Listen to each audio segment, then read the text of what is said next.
Have you ever watched a movie or some other piece of entertainment, and after a while you start feeling kind of bored? You find yourself glancing at your phone more and more as time goes on, and pretty soon your apathy starts deepening to dislike. And yet you can't seem to figure out why you feel that way. Everything about what you're seeing seems decently made without any obvious flaws, but something about it just annoys you. And that describes my experience with Obsidian's Pillars of Eternity. On the surface, it's a competently crafted RPG that pays obvious homage to the old Infinity Engine RPGs like Baldur's Gate and Icewind Dale. But every time I've tried to make my way through it, I just wind up fighting a losing battle against my growing disinterest. But why? I mean, there's nothing about this game that is glaringly bad or poorly made, and unlike many other games from Obsidian, Pillars of Eternity is more or less complete and generally bug-free. But far from committing the sins of being broken and unfinished, Pillars of Eternity commits a different but no less deadly sin, that of being boring. So boring. Before we go any further, you need to understand the context of this game's release. You see, in the early 2010s, Western RPGs were completely dead in the water. Companies like BioWare and Bethesda were steadily stripping out RPG mechanics from their games, leaving us with pseudo-RPGs that played more like shooters or action-adventure games. And if you made any noise about this lamentable situation, well, you were guaranteed to have someone come along and tell you that those old-school RPGs were archaic and outdated and that they simply wouldn't sell anymore. It wasn't true, of course, but it seemed to be the received wisdom amongst a lot of developers. In 2017, Jason Schreier wrote a book called Blood, Sweat, and Pixels, describing the development process behind 10 different video games, and in the chapter devoted to Pillars of Eternity, he writes, "Nobody was making games like that anymore. Isometric RPGs had gone out of favor in the mid-2000s, replaced by games with 3D graphics, voice acting, and far fewer conversations. Publishers were mostly trying to chase mega hits like The Elder Scrolls V Skyrim, the Bethesda-developed 2011 RPG that had sold over 30 million copies. Gamers had been grumbling about this trend for quite some time. Anyone who'd grown up playing Black Isle's isometric RPGs agreed. Those games were classics, and it was a shame that the game industry had moved past them." So, using the crowdfunding platform Kickstarter, Obsidian pitched a return to old-school isometric RPGs, codenamed Project Eternity, and you better believe that I was on board with the Kickstarter 100%. And then the game came out. Sometimes, to understand where something went wrong, you have to do a deep dive into its innermost workings. That is not the case for Pillars of Eternity because the mistakes it makes occur very early in the game. And some of those mistakes might be minor things by themselves, but taken together they greatly damage the writing as a whole. After starting a new game and choosing your difficulty setting, you are presented with an introductory text scroll, similar to Baldur's Gate and Icewind Dale. 5 wagons grope blindly for the path on a starless night, their master glancing ever upward to the skies for assurance that he is on the right course. A dim lantern his only protection against the encroaching darkness.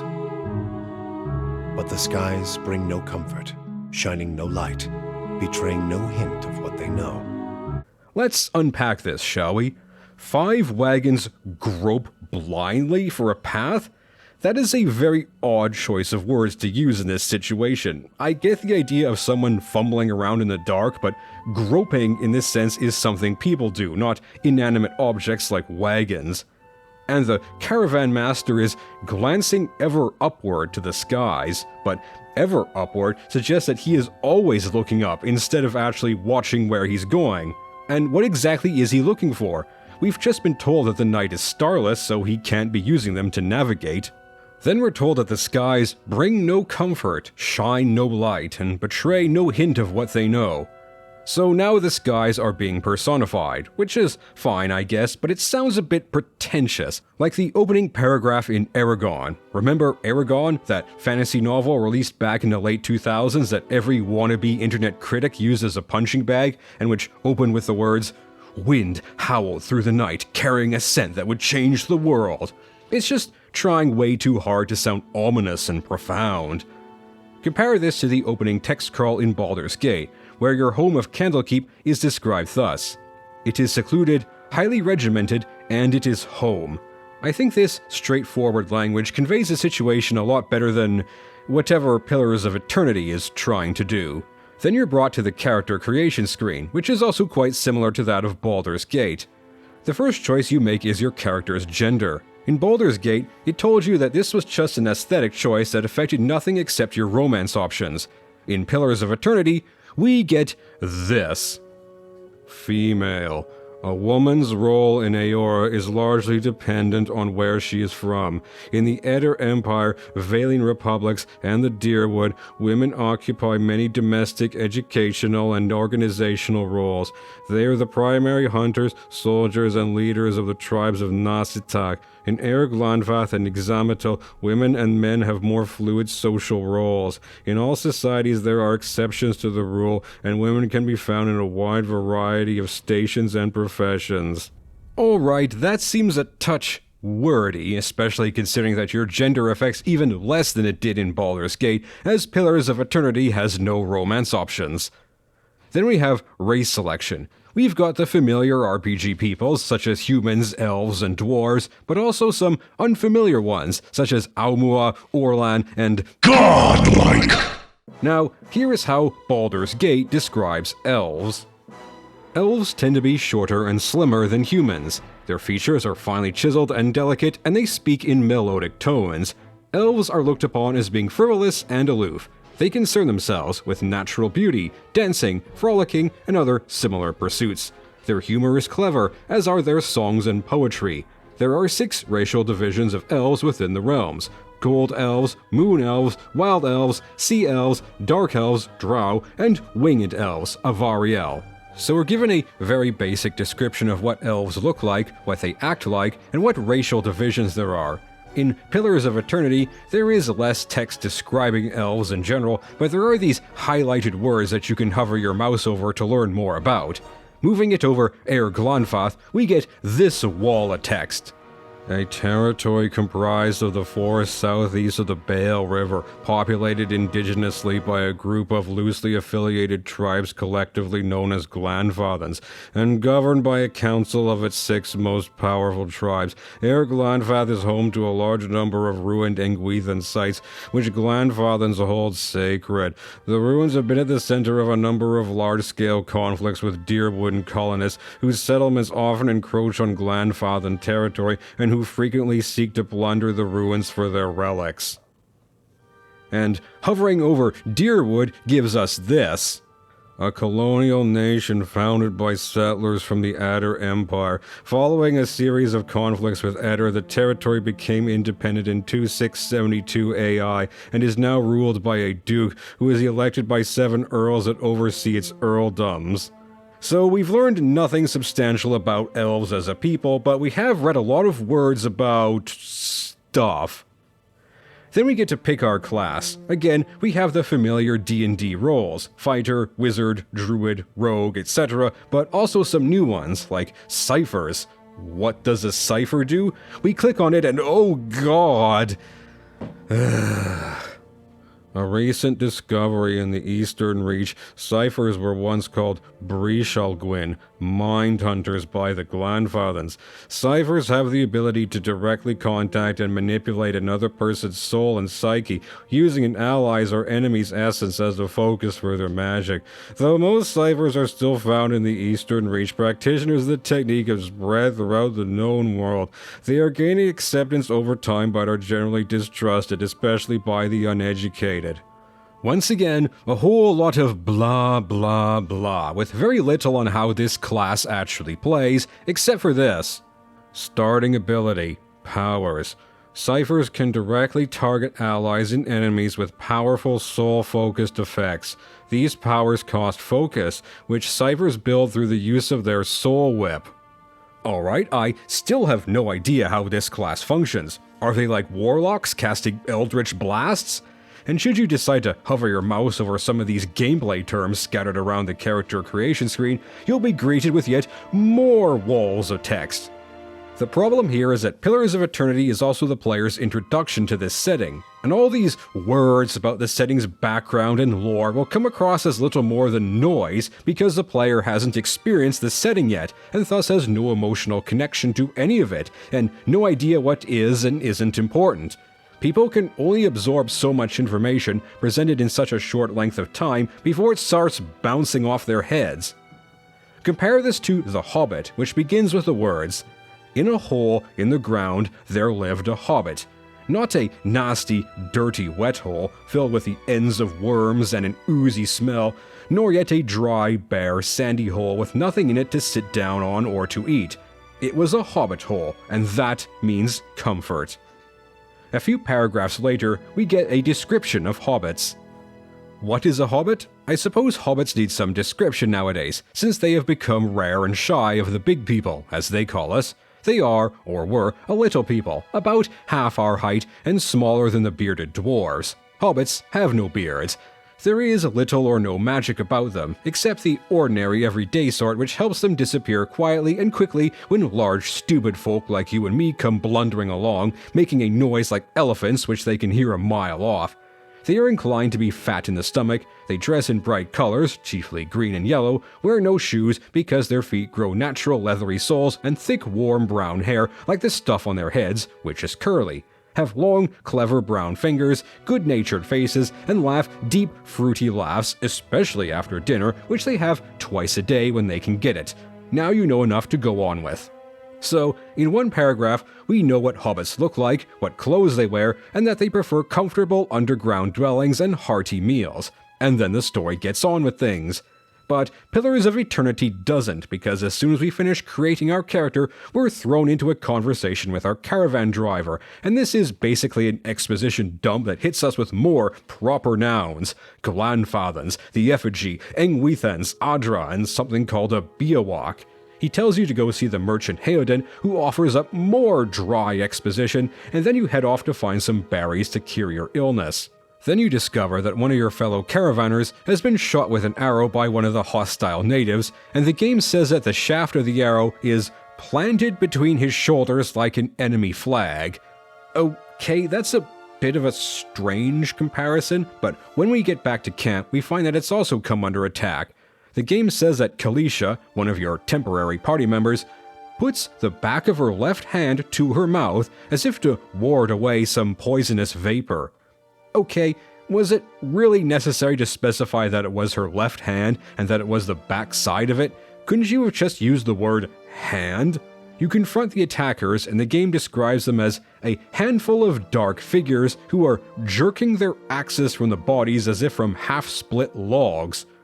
Alright, so there's another awkward simile comparing them with woodcutters? Why?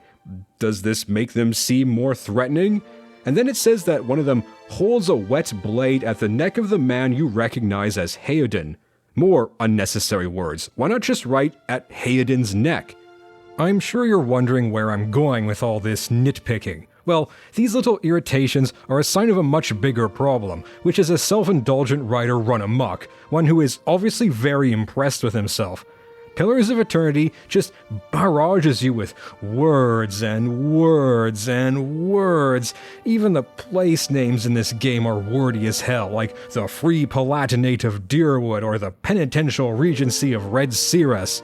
Every conversation with NPCs is stuffed with these little bits of descriptive text telling us what exactly they're doing, and while this might be acceptable in a novel, video games are a visual medium, and all this extra text just slows things down and makes playing through it a chore. It's a game in desperate need of an editor's ruthless hand. And one thing I find particularly grating with Pillars of Eternity's writing is that the writer is hopelessly in love with tortured and awkward similes. Take a shot of whiskey every time something is described as being like something or as something, and you'll be soused before the hour's up. I think the worst example of this is when the game introduces Durance, a potential party member. It starts out with several paragraphs of text, and when we examine the staff he's holding, the game says that it shimmers slightly in your eyes. Alright, how can something shimmer in our eyes? Wouldn't it be enough to say that it just shimmers? There's no need to mention the fact that it's doing so in our eyes, because it goes without saying that we see things with our eyes.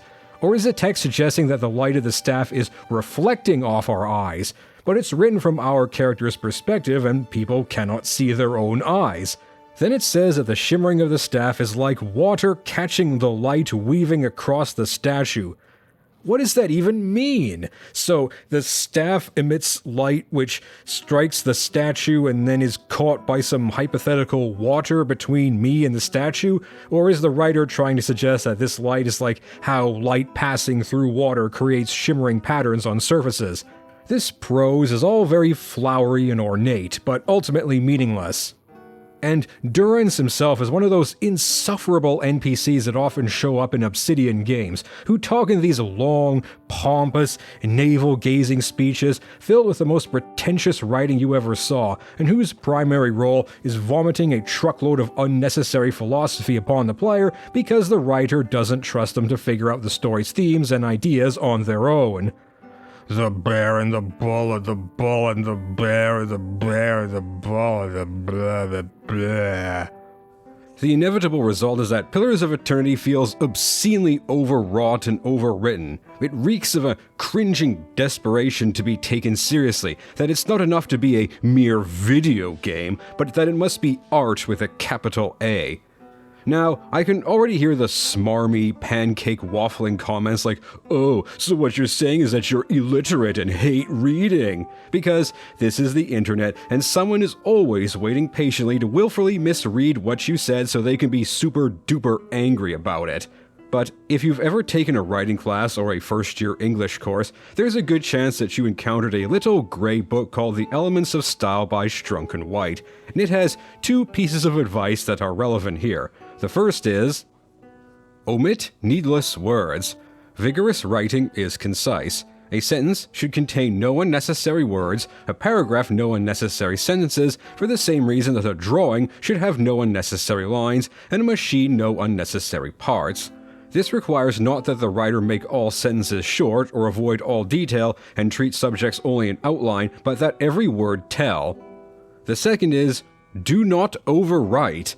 Rich, ornate prose is hard to digest, generally unwholesome, and sometimes nauseating. If the sickly sweet word, the overblown phrase are your natural form of expression, as is sometimes the case, you will have to compensate for it by a show of vigor, and by writing something as meritorious as the Song of Songs, which is Solomon's. When writing with a computer, you must guard against wordiness. The click and flow of a word processor can be seductive, and you may find yourself adding a few unnecessary words or even a whole passage just to experience the pleasure of running your fingers over the keyboard and watching your words appear on the screen. It is always a good idea to reread your writing later and ruthlessly delete the excess. But both of these suggestions are thrown down and danced upon in Pillars of Eternity. One of the worst decisions Obsidian made with this game was to have soul reading be one of the defining features of your protagonist, because it lends itself to all sorts of flowery nonsense where you have to chew through paragraphs upon paragraphs of text about sparkling lights and swirling colors every time you want to use that ability. Your party members are another weak spot in this game. The first Baldur's Gate managed to give your party members distinct personalities despite having almost no dialogue, while Pillars of Eternity's party members have plenty of dialogue but no distinct personalities. In fact, it's hard to recall anything about them at all, except that at least two of them were voiced by Matthew Mercer. It feels like Obsidian was more concerned with avoiding cliches than creating memorable characters, and thus your party members just feel forgettable and uninteresting. They feel less like treasured traveling companions and more like co-workers that you never see outside of work. Most of them have personalities that are either calmly stoic or stoically calm, and their personal quests appear deliberately designed to be unsatisfying wastes of your time. But there is an even bigger problem with Pillars of Eternity than its turgid, overstuffed writing, and that is its weak narrative hooks. In Baldur's Gate 1, after completing the tutorial area, the main villain Sarevok kills your foster father and tries to kill you, and later you learn that there is an iron weakening plague afflicting the region. Thus, you have to find out why the villain was trying to kill you and how he's connected to the Iron Crisis, and both of these things are reflected in gameplay, as the villain is constantly sending assassins after you, and non-magical weapons can break in combat, rendering them useless. Pillars of Eternity has a similar setup. After the initial tutorial area, you come across a man in a funny hat doing some kind of ritual with a machine. He leaves after spouting off some cryptic nonsense, and then the machine activates, killing everyone but you. Later on, you learn about something called the Hollowborn Crisis, where children are born without souls, and your goal is to find out what the villain was doing with that machine and how he's connected to the Hollowborn Crisis. But the problem is that neither the villain nor the Hollowborn Crisis have anything to do with the player character. In Baldur's Gate 1, Sarevok was trying to kill you specifically for a very personal reason, and in the sequel, the story opens with the villain Irenicus torturing and experimenting on you and your party members, giving you ample motivation to hunt him down. Pillars of Eternity doesn't do this. Your character has no immediate connection with the antagonist. In fact, in his introduction, he doesn't even notice that you're there, and he won't even be a major presence in the story until much later. Nor is the Hollowborn Crisis of any relevance to the player. Perhaps it would be if your character were an expectant parent or was looking to begin a family, but neither of those things are possible in this game. What's more, your character is an immigrant, meaning you have no real roots in this country or a connection to anyone living there. And while you'll later learn that your peculiar condition will eventually drive you mad, it's never presented with any sense of urgency or danger. So, what you end up doing is spending the first few hours of the game faffing around with only a vague idea of your purpose and no real compelling reason to move the story forward. When you combine that with the overwritten and bone-dry exposition, what you end up with is, well, a cure for insomnia. But there's another issue I have with this game, and it's one that I'm sure a lot of folks will disagree with, but Pillars of Eternity has got to be one of the most dreary, joyless, and miserable experiences I've ever had with a video game. One of the first locations you visit is a hamlet called Gilded Vale. It's ironic, see, because it's called Gilded, but in reality it's a sinkhole of misery and despair. As soon as you enter, you're confronted with this obnoxiously edgy NPC, and you also see this tree with a bunch of bodies hanging from it. And all I can think of is, how did they get the bodies up in that tree? I mean, they look pretty high up, and an adult human body is quite heavy. Did they use a boom lift? It gives me this mental image of some townsfolk hooking a rope over one of the branches, then dragging it down and attaching a corpse to it, only for it to snap upright and launch the dead body into someone's backyard. But that might actually be funny, and Pillars of Eternity turns up its nose at such juvenile concepts as laughter. This game is just utterly humorless and unbearably po-faced, and when I say humorless, I don't mean that it needed Joss Whedon-style, "well, that just happened" style quips. God, no. But the game never once wavers from its dark little path to the point where it becomes this dour, wet blanket of an RPG that's just no fun at all. There's no warmth, no levity, no real moments of genuine happiness or joy. Even games like The Witcher, which also had a very bleak setting, still had moments of humor. Like that one NPC who wants you to collect a bunch of harpy feathers, and then it turns out the reason he wanted them was that so he could make a chicken costume. Or you had moments of camaraderie between Geralt and people like Zoltan or Dandelion. By contrast, Pillars of Eternity is just cold, sterile, lifeless, and unbearably self-important. A game that feels like it was aimed, with laser-like precision, at people who hate things like fun, adventure, and humor because they consider it lowbrow and cringe. There's no sense of magic or wonder or the fantastic, and its setting is so drab and mundane that even something like the immortal soul is something that can be dissected and examined. And as I've gotten older, I've really come to despise this grim, postmodern breed of fantasy that seems more interested in deconstructing tropes and demythologizing fantasy than telling a compelling story. They feel like they're trying to reassure a younger version of myself that, yes, they may have dumb, nerdy stuff like elves and dwarves, but you can take them seriously because everyone in the story is racist and swears a lot. I'm reminded of a quote from C.S. Lewis, who said that, "When I was 10, I read fairy tales in secret. Now that I am 50, I read them openly. When I became a man, I put away childish things, including the fear of childishness. For a game that trades heavily on Infinity Engine nostalgia, Pillars of Eternity feels like it's embarrassed to be associated with any of that. A ranger who talks to a hamster, it says with a contemptuous sneer. Ugh, I'd rather be a grim tale filled with the most boring people imaginable. In the bluntest possible terms, Pillars of Eternity is a mind-numbing, hopeless, grotesquely verbose, self-important bore fest. It has the same problem that Torment Tides of Numenera had, where it's trying to recreate an older style of game but simply ends up being an inferior imitation. It's rather telling that, when the sequel Deadfire was released in 2018, it initially sold rather poorly. Some blame the switch from Kickstarter to Fig, others blamed poor marketing, and some even suggested that the game's nautical theme turned people off. But perhaps the reason for Deadfire's poor initial sales was that people just weren't interested in returning to the world of Aora.